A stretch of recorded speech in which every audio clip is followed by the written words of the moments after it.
What is going on, guys? My name is Shadows and welcome back to another video. If you aren't aware already, Bungie actually did go ahead and patch the soft cap farm in the EDZ. In my last power level guide, I told you guys to go to the EDZ and keep farming the same lost sector for drops, but that no longer works. This video is going to be an updated method on a way that you could still farm engrams that has not been patched yet, so if I were you, I would go ahead and do this now before they get rid of it. So without any further ado, let me show you the method. The first thing you're going to want to do is head on over to the moon and spawn in at Sorrow's Harbor. The actual farm itself is in the Hellmouth, but Sorrow's Harbor is pretty much the closest spawn you can get to it. Once you spawn in, go ahead and make your way over to this location right here on the map that I am currently standing at. In front of you may or may not be a big black and red nightmare crystal. What you're going to want to do is go up to it and hold E or square X depending on whatever console you're on. This will spawn in a nightmare ogre that actually has a 100% chance of giving you a drop. Once you kill it, open up the chest that it spawns in order to get your loot. You could actually get extra loot to spawn from his body like I do in this clip here.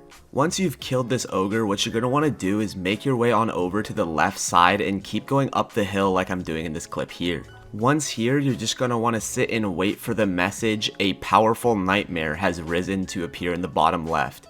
Once you see this text, it means a powerful nightmare knight has shown up and you need to kill it in order to respawn the ogre. Once you kill it, it actually reveals some platforms that you can take in order to get an extra chest that will again drop more loot. After you snag this chest, just drop back down to where the ogre spawns, interact with it, and keep farming it over and over and over again. This farm actually might be more effective than the farm on the EDZ, as it seems like you get loot much quicker and more quantities of it. And that's pretty much all there is to it. Just keep doing this. I would recommend doing this on all 3 of your characters before it gets patched, because like I said, it will likely get patched pretty soon. Kind of unrelated, but another thing that I wanted to add about my other video is the way I described my 3 character method. If you watched my last video, which I highly recommend you go check out, I talked about a 3 character method where you want to start on your least favorite character and end on your main character. You would normally want to do it in this order, except this expansion is an exception. In Beyond Light, it is actually more optimal to start on your favorite character and end on your least favorite character in week 1. This is because Beyond Light has 2 resets before the raid comes out. The most optimal way to get your main character to the highest power before the raid is in this order. First week, you're going to want to start out on your favorite character, then move on to your second character, then your third character.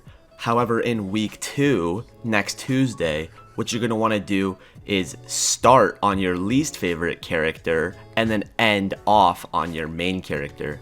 Doing this will ensure that you have the maximum power on your main character to be raid ready with. Another thing that I forgot to mention that I actually pinned in the comments of my other video is regarding Pinnacle Gear. In my video, I said that it was always optimal to do your Pinnacle Gear last after all of your tier 1 and tier 2 powerful engrams, but this isn't always the case.